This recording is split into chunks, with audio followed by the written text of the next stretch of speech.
It's time to talk the world's game from an American perspective.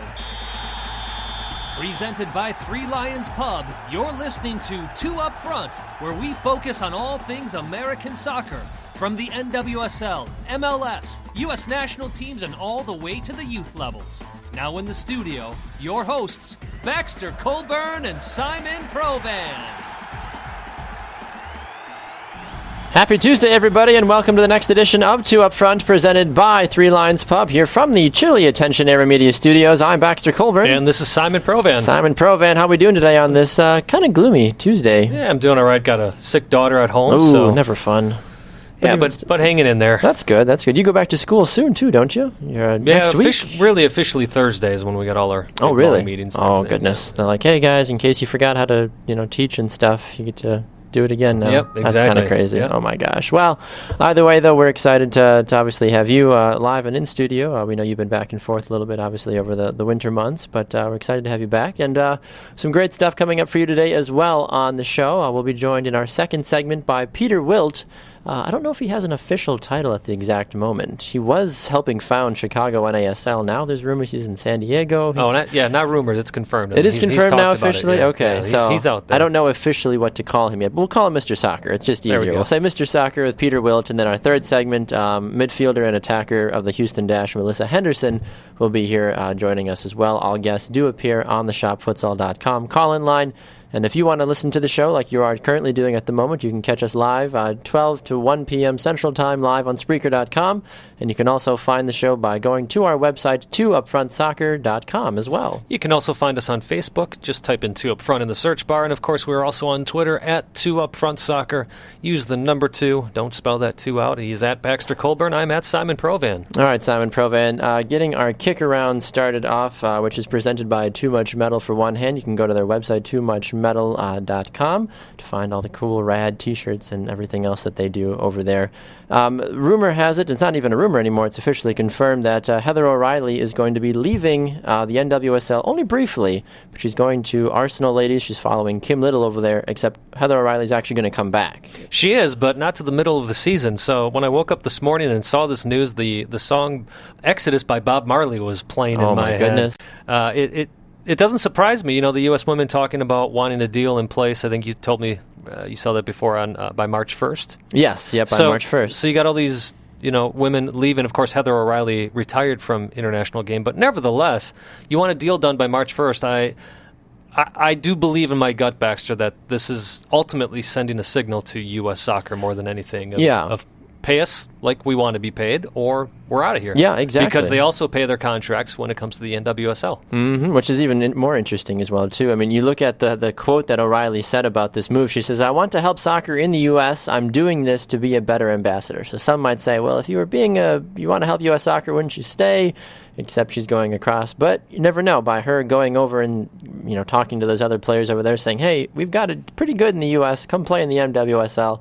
I kind of see what she's saying, but I feel like the U.S. women's national team in women's circles is very well respected internationally, to my knowledge. I agree, and I could see that. And if there's one person out of these 3 players that are going overseas from the U.S. national team, she is the right one because, again, she is retired, so maybe that is part of her mission. However, I think when you're on a club, your responsibility is to that club you're playing for, not to try to get these women to go overseas and play somewhere else. Exactly. We don't know where FC Kansas City is going to be by June 3rd in the NWSL standings, and if you're missing a key cog like Heather O'Reilly, that could be a huge thing for them, honestly. Yeah, and a little bit of different news. Kind of the same line, though. Alex Morgan with an assist in her first game for Lyon, who did get, I believe it was a 3-1 win over the weekend. So she's another one that'll come back, apparently, mid-season. I found it interesting, too, speaking of Alex Morgan, that the magazine in France, L'Equipe, or however you say it, they have a picture of Alex Morgan on the cover, and the title in English says Irresistible, as she's pointing to a hat that has Leon on it, basically making kind of a funny face. And I would agree with that, I guess, to an extent, that a player like her, irresistible, you want her on your team. And as we've seen already, she's done nothing but good for Leon thus far. And I'm curious to see what that is going to do translating over to the national team, and likely when she does does come back to Orlando at some point as well. Yeah, it does remind me a bit of the early Beckham period of MLS when he had first signed and he went away, for half a season. Then he came back, and so many signings. We don't see it as much, but so many signings happening in that June window where all of a sudden you almost have a completely new team. Yeah. Again, players are still signed in that June transfer window, but it doesn't seem to be as many as in years past where an entire team is completely affected or almost shot out the window and a whole new team coming in. And some of these teams might become whole new teams, though, because they're getting Alex Morgan and Helen O'Reilly back, among others. Crystal Dunn isn't coming back. She's over there, if I'm understanding that correctly. That's true, yeah. She said she's at Chelsea, and that's where she's don't expect her to come back, too. Yeah. So it'll be interesting to see, how Orlando does, how FC Kansas City does when they get this sudden, injection of star power, basically. But Orlando is trying to really build a new team this season to prove that they're actually going to be, formidable opponents and not just, an expansion team anymore in NWSL. So, which they're not going to be the expansion team anymore because is North Carolina officially an expansion team or are they just a rebranded version of Western? I don't know what to think about North Carolina. They've already made me upset as a whole by their Twitter issues. I wouldn't classify them as an expansion team. It'd be different if, like, when the San Jose Earthquakes left San Jose and went to Houston, sure, and the league announced ahead of time, we're considering Houston a brand new franchise. All the records will stay in San Jose. Mm-hmm. Obviously, we haven't heard that from NWSL. There isn't any talk of a resurrected Western New York Flash team. So I'm going with it's a relocated team, not an expansion team. Yeah, I would have to agree with you on that one as well too. And we saw Paul Riley too. He was at the NWSL draft, acting as the winning head coach, and helped orchestrate all the the North Carolina Courage picks as well too. So I haven't seen anything official about him being named the head coach yet. Correct, I haven't either. Maybe they're going with it for right now and saying, well, we're going to deal with it later on, just get through the draft and save face and all that. I don't know. Yeah, you certainly hope so. I mean, he's such a good guy. He is. Players love playing for him. We've had numerous players on this like, I love Paul. Paul. It's like the first thing they say when we ask him about the Flash or now the Courage. Well, and just incredibly respectful, too, to us small-timers as well. Exactly. You're absolutely right. Paul's been on the show 2 or 3 times now, I think, something like that. Yeah. So speaking of coaches and everything that goes into building a team, Bruce Arenas come out and said that there's absolutely no reason that the United States cannot qualify for the for the World Cup. And I tell you what, as Americans, of course, that's what we like to hear. It is, and that's one of the things I always respected about Bruce Arena is him instilling belief in his players. Mm-hmm. And let's face it, as Americans, that it's not a matter of saying, you know what, we're going to qualify and then we're going to win the World Cup. You know, he's a realist in that respect, but he looks at his players and says, you know what, I believe in you guys. Yeah. Believe in yourselves. And that is one thing we didn't get from Jurgen. And I know a lot of people like that. They say, well, he was a realist and he wanted his players to understand where they stood in the greater picture of soccer. But again, the American mentality is, I want to go out there, I want to fight. I don't care who you think I am or what I should be able to do. I'm going to do what I need to do. You're absolutely right. And Bruce Arena brings that attitude to the U.S. national team. No, I completely agree with you on that one, too. We are 12 days away as well from the United States kicking off against Serbia. The first time Bruce Arena will be the acting head coach now since the Jurgen Klinsmann move, the 2017, the first national team game of 2017 as well, too. It's Serbia. I don't want to look into it too much, obviously, and say, well, we should be able to steamroll them. But at the same time, there's a lot of new players in camp now. We don't know how much Arena's going to tinker a little bit and say, hey, we've got all these new guys, and I got to see if they're actually worth all the the blog articles and podcasters yelling at the sports world saying, why are these players not in camp? So we'll see. That's a game to kind of tinker with a little bit because then you got a couple other dangerous games down the stretch you got to start preparing for. Yeah, the one thing I want to say about the players in camp, this is one of the things that's always frustrated me about Bruce Arena and bringing in his network of boys, as I like to say, bringing in Brian Rowe as a goalkeeper to the national team camp. I know people point out and say, hey, Rowe has some of the best statistics in this last year in MLS. True, but you look at him in a single game, so many of his shutouts were because of his defense. Yeah. And when his defense would mess up, he's not a goalkeeper you can depend upon. No. That's what you need from a goalkeeper. He had so many miscues later in the season. I just don't think he's deserving of this, and it's definitely a classic case of he's played for Bruce, so Bruce has given him the call-up. Yeah, no, I completely agree with you on that. I want to see what Dax McCarty does as well, too. We'll talk about Dax later on in the show in a different sense, but it'd be good to see. This is Dax McCarty's first international call-up in, I believe, 3 years. I'd love to see what he can do, the fiery midfielder there for now the Chicago Fire, no pun intended. Juan Agudelo, guys that have just tried to resurge, and can we see consistent play now from Jordan Morris? We saw him under the Jurgen Klinsmann reign, but sometimes when young players that are so hyped do well under one manager, sometimes don't always translate to a whole manager with a whole new style. So I don't know. I'm curious to see how that pans out as well. Yeah, that we talked about. Graham Susie had played a little bit defensively for Sporting Kansas City. Bruce has said he's going to use him as a back for the defensively for the U.S. as well. If you haven't gotten a chance, U.S. Soccer did release a 3-minute video on Bruce's first day in training camp. And it's really cool to watch, just to see how he handles the players. And I have to say, it was amazing to hear him talk about Jermaine Jones. He's talking to his assistant coaches, and he says, it's amazing. You watch Jermaine, most guys need, a few practices to really get into it. Some of them need a first half of a game. He needs 10 minutes of practice. He's just an animal. So it's one of those things it's interesting to get that inside look, and maybe there are things about Jermaine Jones that we don't get to see. That's true. That, of course, coaches get to see. And still nothing official yet about him joining the Galaxy, but they do own the rights, and they are in contract negotiations for Jermaine Jones to become a member of the LA Galaxy, which they could certainly use a player like him, especially with all the other DPs and high-profile players that they've lost in the offseason thus far. Yeah, and they're talking about paying him perhaps $500,000. Maybe he's worth that. So, for 10 games, he gets $50,000 a game. Yeah, there you go. I love it. All right, when we come back, Peter Wilt will be joining us on the shopfutsal.com call-in line. Stay tuned for that interview and much more. It's Two Up Front, presented by Three Lions Pub.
Welcome back to the Attention Era Media Studios here in Milwaukee, Wisconsin. It's Two Up Front, presented by Three Lions Pub. I'm Baxter Colburn. And this is Simon Provan. Rolling along with the program. Remember, if you want to get at the show, you can find us on social media at Baxter Colburn, at Simon Provan. We'd love to hear from you. We've had some great interaction, even with our show account as well, too, at Two Up Front Soccer. So go and interact with us. We love hearing from you, the listener.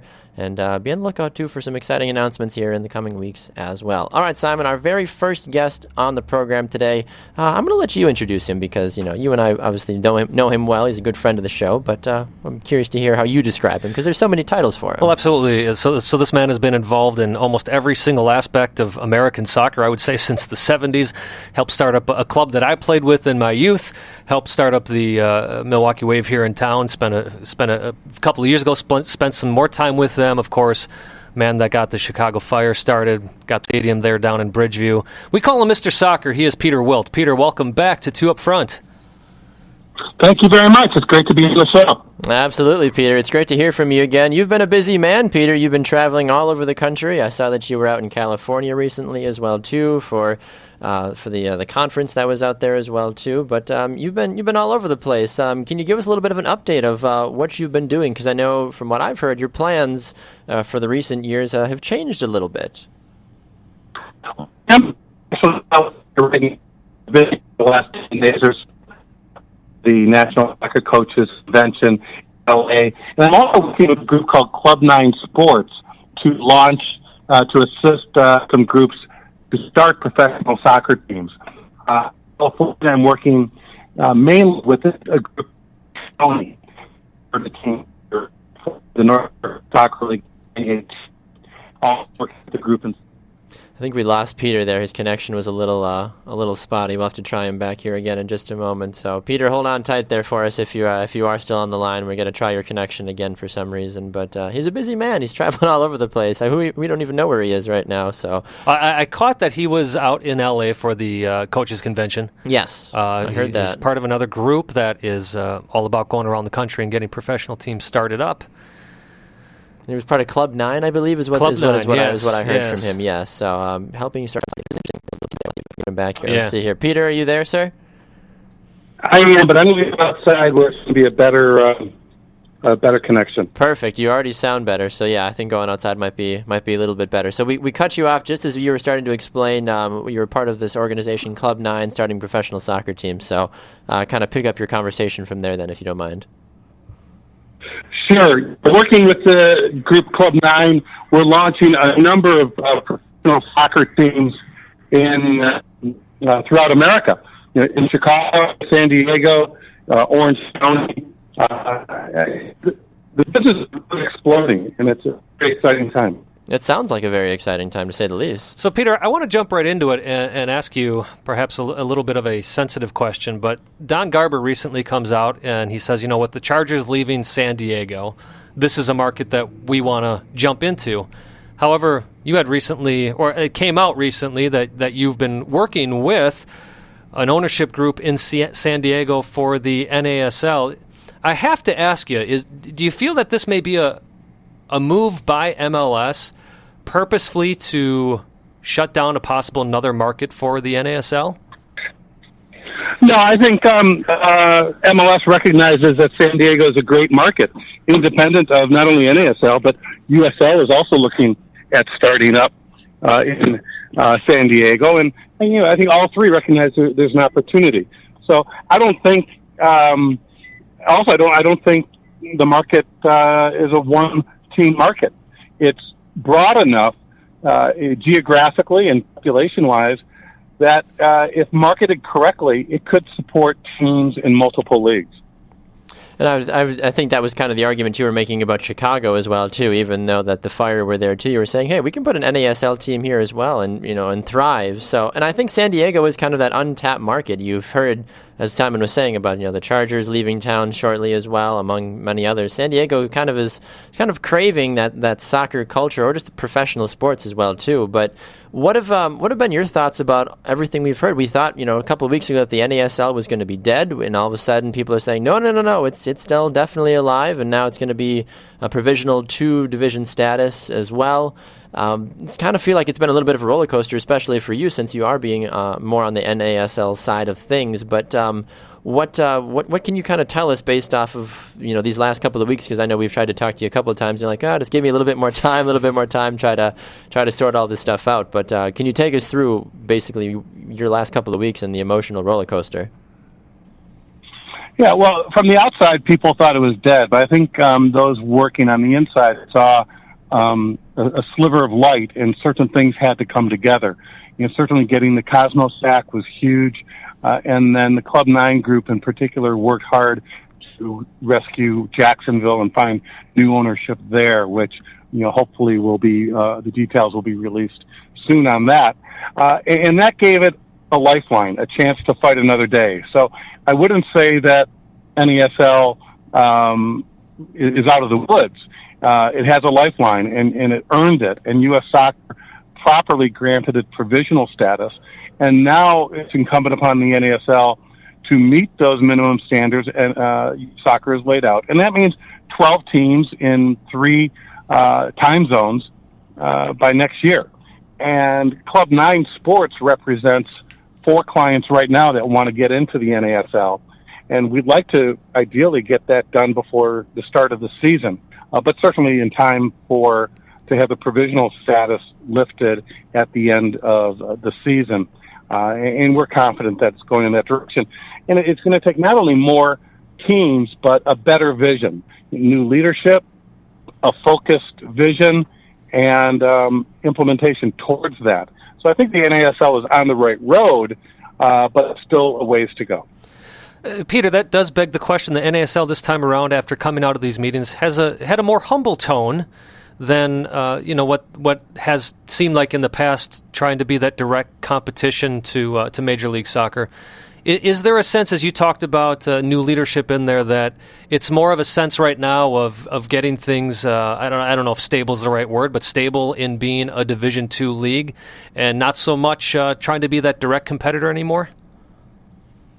I think you're right in that it's a matter of getting the house in order, and then building a consensus on what that vision is. And those discussions are going on and will continue to go on amongst the ownership and the new leadership of the league.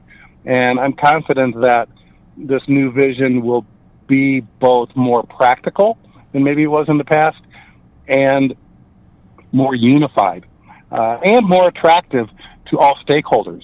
It needs to be attractive to investors, certainly, but ultimately to the fans and sponsors and broadcasters, because those are going to be the stakeholders that make the property valuable to the investors.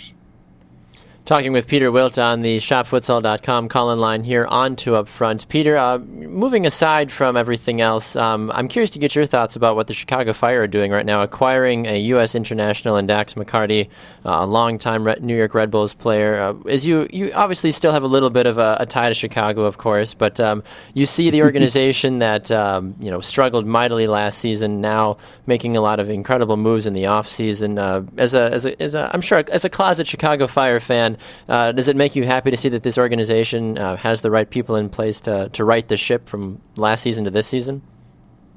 Well, first of all, I'm no closet about it. I'm a huge Chicago Fire fan. It's my favorite team throughout soccer, and I'm thrilled. I think Nelson and Pano have done a fantastic job this offseason, and frankly, they did a very good job in the previous offseason building out the bones of the team. And at the time, I commented that I think it was a year ago, it was a great step in the right direction, but it was going to take another off season with similar progress.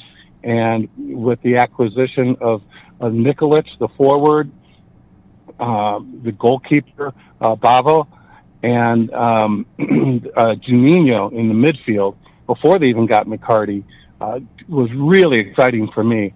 I think the pieces are now there, certainly to make a playoff run.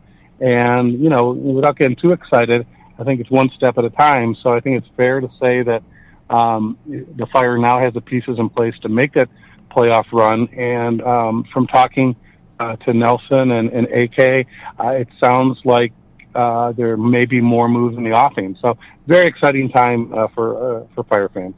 Oh, and on top of that, of course, you got some couple of strong defenders. Talking about Brandon Vincent and Jonathan Campbell, I do think this Fire team can do some damage next year for sure. Yeah, that was what I was referring to from the previous off season. Those moves, getting Vincent and Campbell, really improving the back line, which had been porous in previous years. Well, I could talk NASL with you all day, Peter, so I do want to ask you one more question because we haven't heard much out of the Chicago NASL camp. Is that still on the table for you, or have your energies been refocused on these California clubs? Absolutely. We've been bogged down on the venue side. It's funny because what should be the hard part, getting the investors, has actually been the easy part. We have three different parties that want to be the majority investor. Controlling interest, and only one can be. Actually, I have a call with one of them in a couple of hours. So that part is going well. Securing a venue has been more of a challenge. We have three options we're looking at right now. One is an existing venue, and two would need to be developed. So we're pushed back to at least spring of 2018, and depending on how quickly we're able to get the venue put together, it could be even delayed further, hoping for 2018. All right, Peter. Well, it seems like every time you come on, the questions become a little more and more hardball, and I appreciate you taking the time to answer all of them and for sharing your thoughts on the NASL and, of course, still talking about the Chicago Fire. So thanks again for your time on Two Up Front.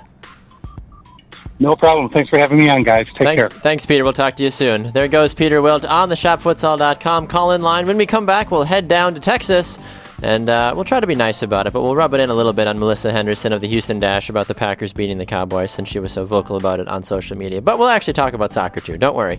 You're listening to Two Up Front, presented by Three Lines Pub. We'll be back right after this.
Welcome back to Two Up Front here at the Attention Era Media Studios, presented by Three Lines Pub. I'm Baxter Colburn. And this is Simon Provan. All right, Simon Provan. Good conversation there with Peter Wilt in our second segment. What were your thoughts, your brief takeaways from all that information that you were able to dive through from him? Well, he confirmed a lot of, again, especially that question about what the NASL's focus is now. I get a lot of hope out of that, hearing it from somebody on the inside talking about, what we realize we got to do things a little differently, that we have to have a different focus here, at least, get our house in order, and then take it from there. That, as a soccer fan, as an American soccer fan, that's exciting to hear. It is. You're absolutely right about that. And, we on the outside, have talked about it a couple of times on the show, saying, NASL's dead. Let's move on. Let's forget about it. Stop wasting your time. And then, like you said, good to hear from the inside saying, well, just hold on. Just a second there. There's some things that are moving. So if anybody would know, it'd be Peter Wilt, that's for sure. Absolutely. People, the pro-rel group, fanboys out there. I actually shouldn't say fanboys, because I get the argument. I understand it.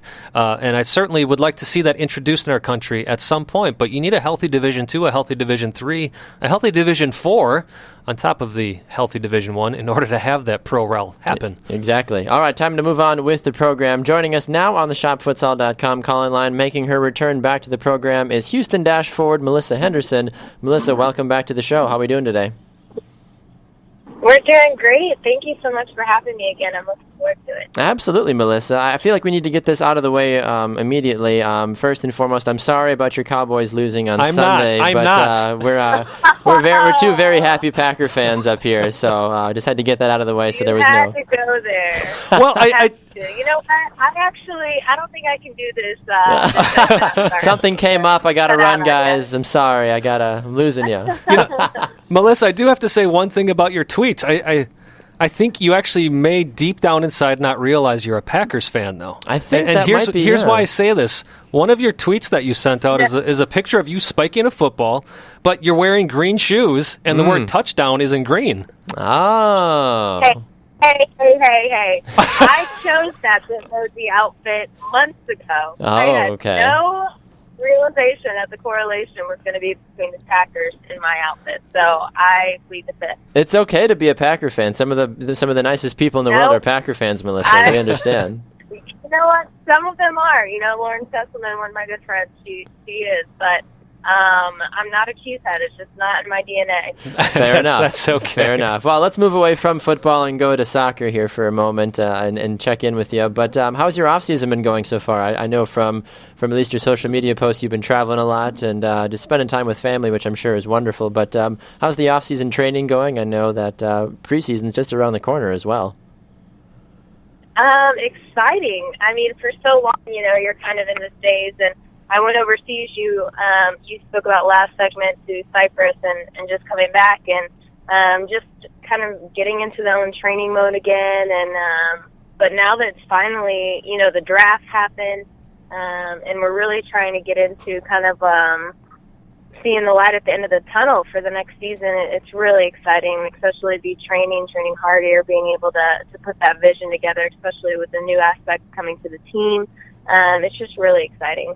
Yeah, speaking of one of those assets, I personally feel like Houston Dash may have gotten the pick out of the draft. Rose Lavelle obviously went number one and well-deserved, but when you're looking at those picks, especially dropping down to the second round, that you guys were able to acquire Jane Campbell, a goalkeeper now in U.S. Women's National Team camp, coming to the Houston Dash. How big of a pickup is that for the Houston Dash? I mean, that's huge. You hear how defense wins championships, and I think that's a major key to the championship, and just that whole quote.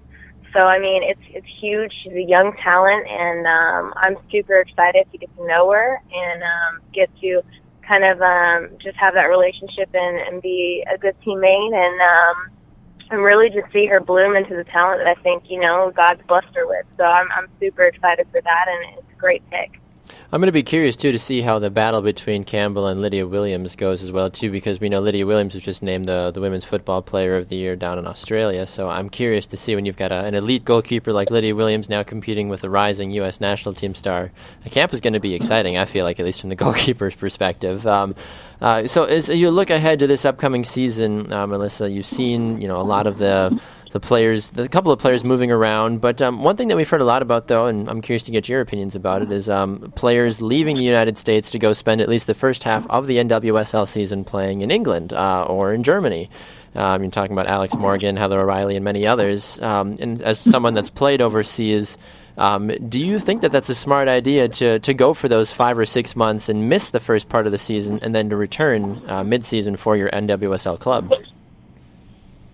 I mean, I never want to speak on somebody else, solely because I think that there's good reason with everybody's decisions and how to become a better player and what's best fit for them.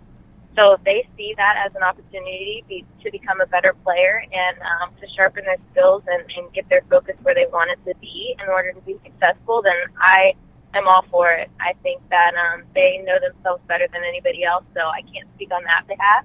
I do know the competition is great over there, but as well, NWSL, I think, has some of the best athletes in the world. And so, I mean, we have a great league as well. But again, it just comes down to the player and what they think they need to be successful at the next level. Well, Melissa, going back to the draft, another player that you picked up was Nichelle Prince, a Canadian national team player. Plenty of goals at Ohio State University. Maybe gunning for your position as well. How much does that bring perhaps a little more motivation for you to do well in preseason and during the entire 2017? Yeah, I mean, like I said, I mean, I'm excited for all these new girls coming up. I think they all have tremendous talent and goals inside of each of them, and saving goals. But I'm excited. I'm excited for the competition. That's what it's all about. It's about that competition. It's about that rivalry. But at the end of the day, it's also about being a teammate. It's being supportive, encouraging. So I'm super excited to compete, but I'm also excited to kind of embrace her as part of the family and as a teammate and to push her as well. Just out of general curiosity, Melissa, do you think the move from Western New York Flash down to the North Carolina Courage and the women's soccer capital of the United States basically was a good one for the NWSL overall? Nothing against the Western New York Flash being there where they were, and I think they had an excellent fan base. I mean, nothing against them. I know they had a great support system, but I do think that it'll be a positive move, and especially going and playing, at North Carolina, just seeing kind of the atmosphere of soccer that is in that area for both men's and women's soccer is tremendous. So I think it'll be a big jump, and I think it's going to be very successful there. As the league continues to grow, do you selfishly have a city that you hope gets an NWSL team at some point? I mean, selfishly, I'm rooting for Dallas one day to jump in there. But I mean, again, that's where home is. So, but I mean, I'm just excited. I think that the league is definitely growing, and it's getting bigger and better and more successful. So I'm just excited too, because we're putting down now a platform that young ladies can really look up for and aspire to play in as well. Well, speaking of Texas in and of itself, Melissa, of course, it would be great for you personally to have that team in Dallas, but what does it mean for you? I actually spent 3 years in Texas myself, so I do love the state as much as we were ribbing you about the Cowboys. I do love the state of Texas. What does it mean for you to be playing in your home state as a professional women's soccer player? It's a dream come true, honestly. I think I'm very blessed to be where I am with the circumstances I've been through and just kind of the whole storyline of what the Lord has written for me. So I'm thankful, especially with, my whole family being in Texas and also just being close to my grandparents as they get older. And it just means a lot to be able to be in the state where it all started for me. I think that speaks volumes, too. I mean, we see, it's traditionally, I've seen at least, players that play, at a high level in their home states usually do a lot better. And I'm really curious now, too, because Jess McDonald obviously was up in Western New York Flash. Now she's going to be back in North Carolina where she played her college ball and was just so dominant. I'm really curious to see how she does this upcoming season as well, too. But we know that you and Jess obviously are good friends as well, too, Melissa. We're still working on that dual interview with both of you as well at some point. That would be a lot of fun. But I know. We need to put that work. I'm super proud of her. She's got some amazing things in life for her, and she's always put the Lord first, put her work ethic up at the top. So I'm super excited to watch her succeed.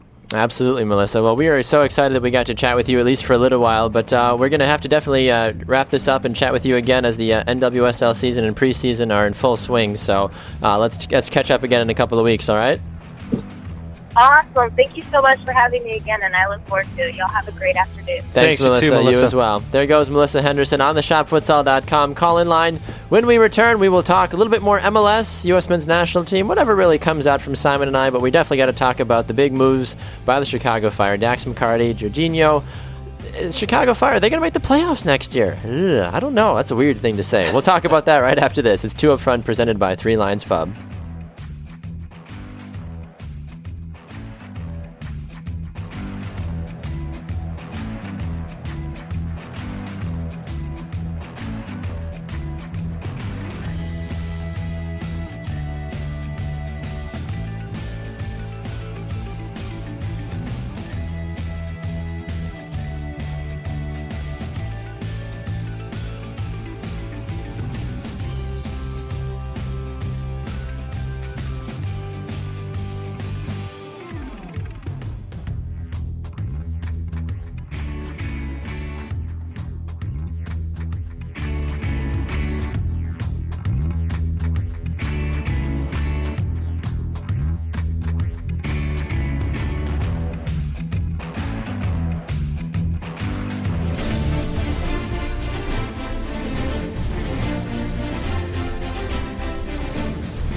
Welcome back to 2 Up Front here at the Attention Era Media Studios. I'm Baxter Colburn. And this is Simon Provan. Great interviews in our second and third segments with Peter Wilt and Melissa Henderson of the Houston Dash. If you ever miss any interviews, you can go get our past shows by going to our website, 2upfrontsoccer.com. It's the number 2, not TWO or TO or TO. I still never can decipher between those three anyway. But go to the website or Google it, and somehow, some way, you will find it. I'm pretty good at getting the twos and the wheres and the were. I'm not good at the TOO. That's the worst thing for me. For me, I always have trouble with lie, lies. Oh, those are the ones I can never ever figure out. The two here, I'll give you something that may help you. Okay. You got to remember that when you're speaking about quantity, yes, it's TOO.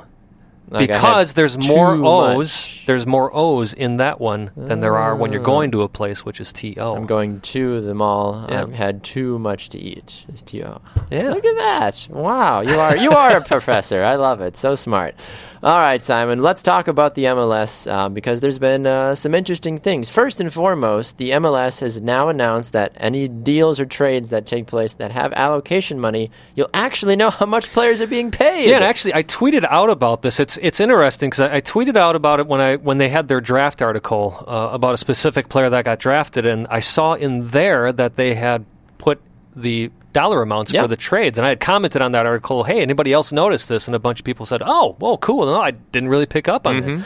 I tweeted out about it. Then the next day, that's when MLS actually officially announced that they were going to do this. I love it. It's exciting because now we can actually look at trades and go, was this good? Was this bad? They paid how much? Or they didn't only pay that much? Like, whoa, that's incredible. But the big move, obviously, that a lot of folks are talking about is Dax McCarty going to the Chicago Fire for $400,000 in allocation money.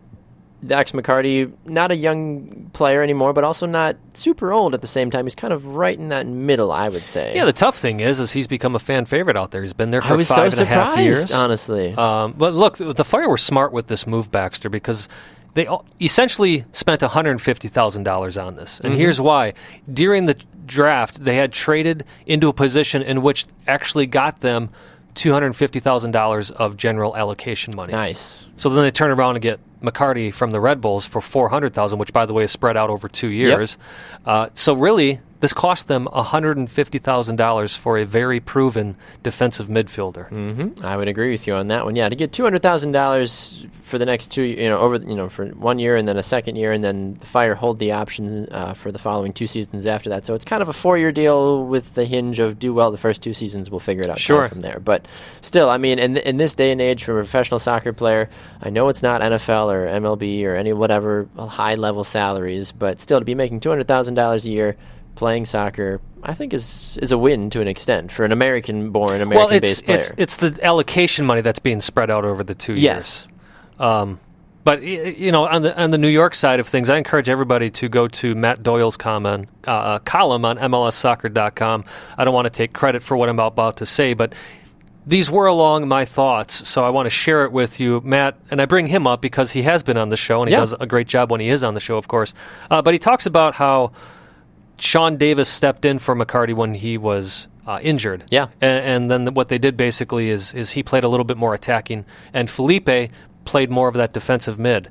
And to be quite honest, they really didn't miss McCarty when they had that tandem. So as New York, you're looking at this going, let's bring in somebody cheaper. Yeah. Let's ship McCarty out to Chicago. Yeah. The only thing, so for New York, I actually don't think it's that bad of a deal. The only thing is that it's so odd when a team makes a move like this within its same conference. Now, I know that's unique to MLS, but that is something you have to consider. That is also true. They just made the Chicago Fire a heck of a lot stronger. They did, yeah, and that's the big thing. But maybe New York is playing on the fact of we know how Chicago is, and we know nothing against Dak, but he's not as good as he used to be. So maybe we're getting the better end of the deal. I don't know. That's going off of that as well too. But trading the fan favorite though, that's the big part that kicks me. Well, the thing is, Red Bulls have been pretty darn consistent with their roster. So, you move one player, not the end of the world. For McCarty himself, though, in a matter of 3 days, he's been called up to the U.S. national team camp. Yep. He's been married, and he's been traded from New York to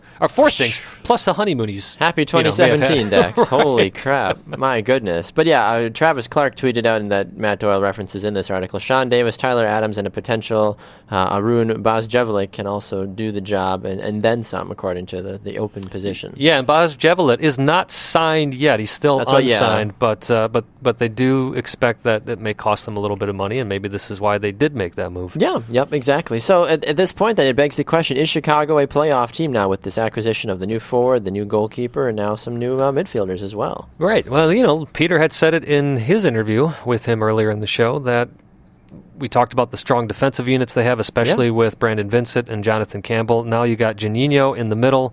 You got Dax McCarty there to work with him. You got Akam, of course, already on the team, leading goal scorer, and their big pickup, their DP. I don't have it in front of me. I forget his last name.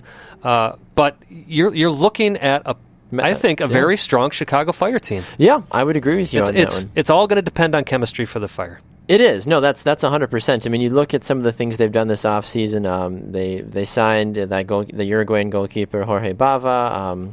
What the heck was this guy's name? Now I want to know the name of the guy that you're talking about.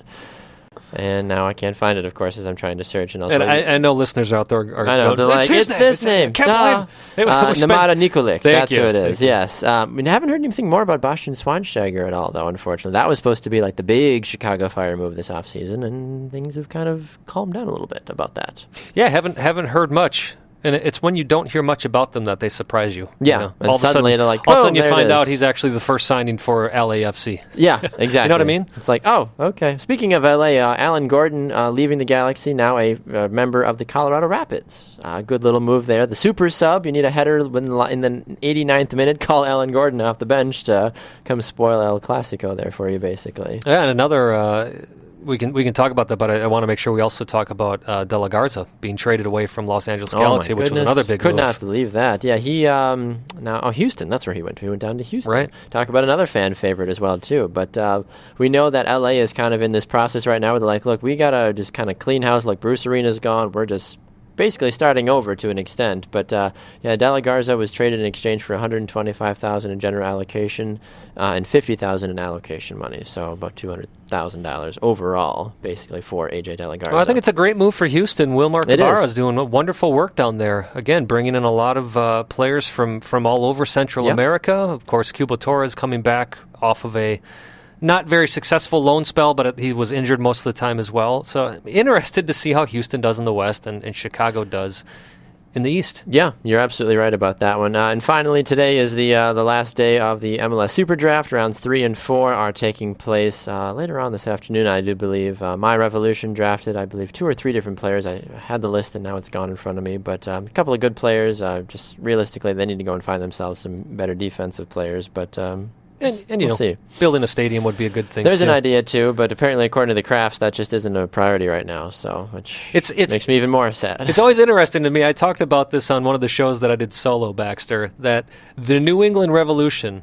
It seems an annual tradition that when season ticket sales are up, hey, we're going to try to build a stadium.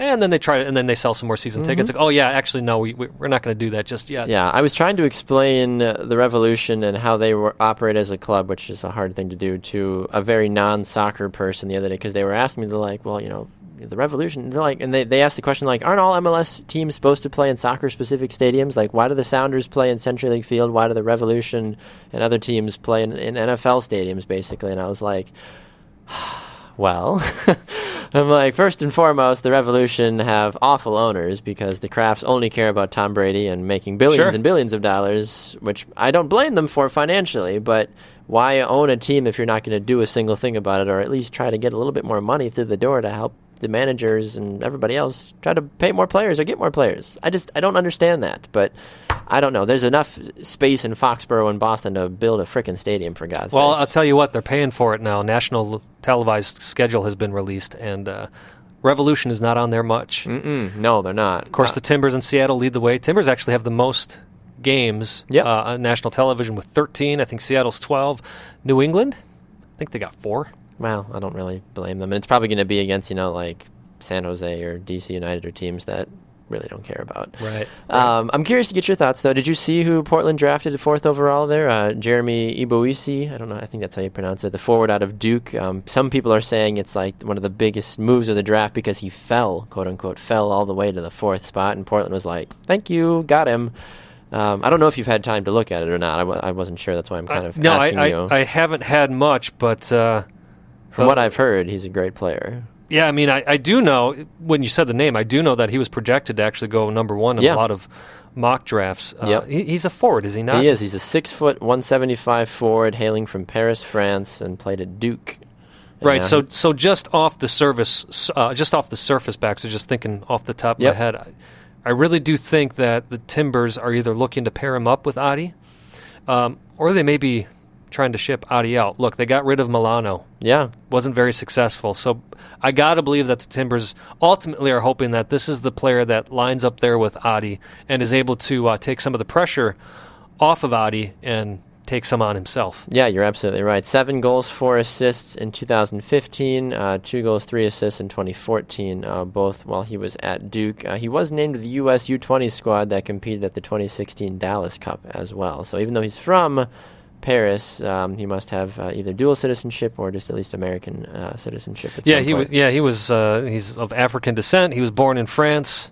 Just looking at his quote here, he's lived in D.C. his whole life, but he's got a lot of different experiences all around the world. So So it could be good. Could be a great pickup for the Timbers. I certainly, of course, selfishly hope so. Yeah, exactly. That's the thing. You certainly hope so. I've already gone through the schedule of the Chicago Fire to find out when the Revolution are going to be in town because I don't care too much about the Fire. But I'm like, when are the Revolution going to be in town? But April 5th looks like the first time the Fire and the Revolution are going to tango down in Chicago. So the Revolution go to Chicago twice this year, thankfully, in the 3 times that they play each other. So hopefully you're going to get down there, going to like to see maybe Atlanta United. It'd be fun to see them in person, Minnesota United. It's always fun to see the new teams, Plus I know Portland when they're in town is always a good time, and even the new Lit Galaxy as well too. So, all right, we are going to run to a break. When we come back, we will close up the show. You are listening to Two Up Front, presented by Three Lions Pub. Three Lions Pub in Milwaukee, Wisconsin is just the place for me. They've got everything. Great pub food, a wonderful selection of draft beers, and a brilliant atmosphere, especially during Premier League matches. Check out the Three Lions Pub menu at threelionspub.com, where you can also find all their specials and the great events that take place throughout the year. Three Lions Pub, where across the pond is now across the street.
Back inside the Attention Era Media Studios here in Milwaukee, Wisconsin. It's Two Up Front, presented by Three Lions Pub. I'm Baxter Colburn. And this is Simon Provan. All right, Simon Provan, as we wrap up the show, we'll get to our I Believe shortly. I know that there's a couple of things going on with the soccer world. Rumors here, rumors there, but it's always nice to just look at the soccer world as a whole and say, you know what, it's good to see that American soccer continues to grow because the off seasons for both the MLS and NWSL, I'd like to say, overall have been fairly positive, with the influx of players coming in and just the moves that both leagues have been making, I'd like to say. Positive or negative, I just love the fact that there's been enough stuff going on that has kept us busy on the show. And, one of the unfortunate things is still most of our sources are going to MLSsoccer.com, going to NWSLsoccer.com. Other websites that we go to tend to be very soccer-specific. It is amazing at how much this game has grown, how much of a lack there still is in the mainstream media.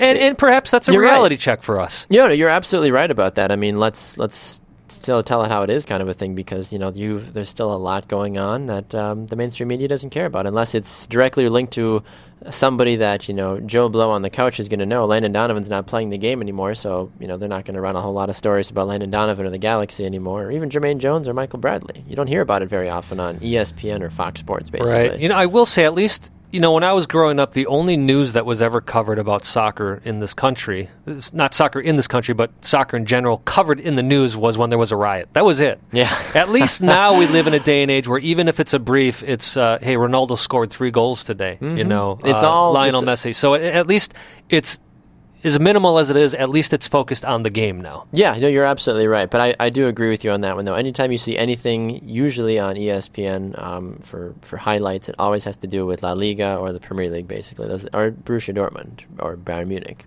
Those are the 3 leagues. They just go boom, boom, boom. They never really take the time to say, in MLS this week, here are all the highlights. Boom, boom, boom, boom. They just don't do it. I don't know why, but they just don't. Which is always interesting because they're paying MLS to have them on their network. Yeah. So it is a bit mind-blowing, but you still have SportsCenter anchors that if MLS gets on there, for the most part, they have to crack some joke about it. Like, hey, folks, this is something that we have to do. And again, I'm actually not complaining about it. It's a reality check for me, but it's just interesting to point out. Yeah, I would agree with you on that one. All right, let's move along to the final part of the show today.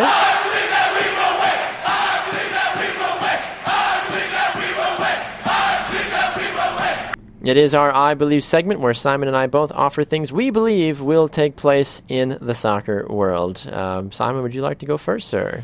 I will go first, Baxter. I think usually I defer to you, but I will go first today. Absolutely. It's all yours. So I'm going to say what I'm going to say, and then I'll explain it a bit here. Perfect. I believe that this is a year that we see Jonathan Spector, not only in MLS, but I believe he's the next signing. Maybe not the next, but he will be signed by the Chicago Fire. Oh, really? Okay. That's very interesting. I knew that there were rumors out there, but to even go as far as say, hey, let's go to the Chicago Fire because they need more help defensively. Well, that's a big part of it. He's a Chicago native. Also makes sense. And the head coach, he plays over at Birmingham City, by the way. Gianfranco Zola is the manager over there and has basically come out and said, Jonathan looks to be looking elsewhere, and there have been requests for him to go home side. So Birmingham City is actually in the process of looking at defenders in the transfer window. Now, look, everything to me pointed that Jesse Marsch was going to Austria, and I completely called that one wrong. Yeah. So I could be everything's pointing to this being Jonathan Spector coming over to MLS. He's still only 30 years old, not too old for a defender, Still but got some time. He's got a lot of mileage, a lot of injuries on his legs. But I think it would be a great player to have in the Chicagoland area. Yeah, I would agree with you on that one. All right, my I believe centers around the men's national team. I believe that the U.S. is going to split their first two games under Bruce Arena. They're going to beat Serbia and they're going to lose to Jamaica. In my opinion. Lose to Jamaica. You think he's going to be more experimental in that game, or I think that I think the chemistry won't fully be there because of the players he's brought in for camp, and I think Jamaica is just kind of out to prove themselves. And I think going against Bruce Arena and all the old memories that go with USA Jamaica, I think Jamaica has the opportunity to sneak by the United States. Well, I will say this: Jamaica recently lost in its qualifier for the Gold Cup, so it won't be at the Gold Cup. They lost to Haiti in their overall series. So surprising on that one, yeah. It's the Centroamericano Cup, which the winner of that, and I don't know how many teams from that. I think maybe it's 5 teams move on to the Gold Cup from that. Okay. Costa Rica usually ends up winning the thing or coming close to winning the thing. But I agree with you. They may be out to prove themselves after being a bit humiliated. Yeah, I'd be curious. Nothing against Serbia, obviously. I know that the Serbian national team has gone through a lot over the years, but I still think that the United States on paper will be better. And now they could go out and blow both of these teams out of the water, or they could lose both, or they could draw both. That's how soccer works, obviously. We never really know, but I'd like to think that the United States is going to be able to put it together versus Serbia. There's going to be so much riding on it. Bruce Arena's first game. And they're going to put it together, but then a couple days later when they have to play Jamaica, I think that they're going to be a hiccup or just miscommunications with all the excitement kind of dying down at that point. Well, since you gave your prediction, I'll give mine. I think they're actually going to draw with Serbia. Look, Serbia is sitting in second place in their UEFA qualifying for the World Cup. They've got a 2-0-2 record in there. I think it's going to be a very formidable opponent. They want to keep things moving. I don't really think they're going to look at this game as so much a friendly as we want to keep our chemistry moving forward with this team. Exactly. Whereas Jamaica, so I'm calling a draw there because I agree with you. I think the U.S. troops are going to be up for it just to say, hey, Bruce, we want to be on the announced roster for the rest of qualifying, but also just because it's Bruce's first game back. I actually think they're going to destroy Jamaica. Interesting. Okay. The reason I say that is nobody knows CONCACAF like Bruce Arena knows CONCACAF. Very true. He studies these teams incredibly in depth. He doesn't take anyone for granted.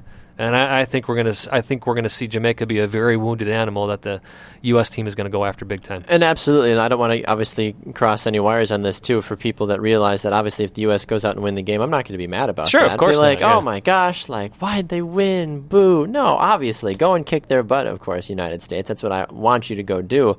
And we're going to have Mark Litton on the show, too, because I'm curious to know who the heck the goalkeepers are going to be in these games, because I think now they've got 6 in camp now, don't they? 5 or 6 now with Brian Rowe being added as well. I know they've got Stephen Fry and David he replaced Bingham. Fry. Oh, he did? Fry got injured, so he requested to be sent back home. Gotcha. I didn't realize. I was wondering, I'm like, where did Brian Rowe come from? This is what happens when I don't have a ton of time to do the little research on the new things that take place. Yeah, no, that's okay. So it's David Bingham, Nick Raimondo, Louis Robles, and Brian Rowe. I got to believe that Bingham's going to get some time. I got to believe that Robles is going to get some time. You give them each a half, maybe? Maybe a game. Is that maybe a game each? And then I see what you're saying between the 4 of them. Give them maybe a half each a half. Sure, I could see that. 45 minutes of live game action against decent opponents to prove yourself. Maybe. I don't know. Yeah. I don't know exactly what Bruce has up his sleeve, but I'd be curious to get Mark Litton's goalkeeper analysis of those other guys as well, too. The non-Tim Howards or Brad Guzans and all that jazz.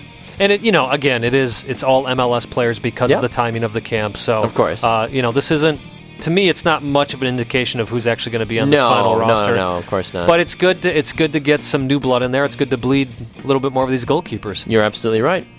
All right, well, we've had a great show today. A special thanks to Peter Wilt and Melissa Henderson for joining us on the ShopFutsal.com call-in line. If you missed any of today's show, you can go to our website, toupfrontsoccer.com. You can also hear the show live on Spreaker.com, iTunes, on iHeartRadio, Sports Podcasting Network, and many other places as well, too. We just keep growing our reach every single day, basically. Absolutely. You can also find us on Facebook, Two Up Front in the search bar. You'll find us. Do us a favor. Give us a like. We're at like 575. We'd love to get to that 600 number.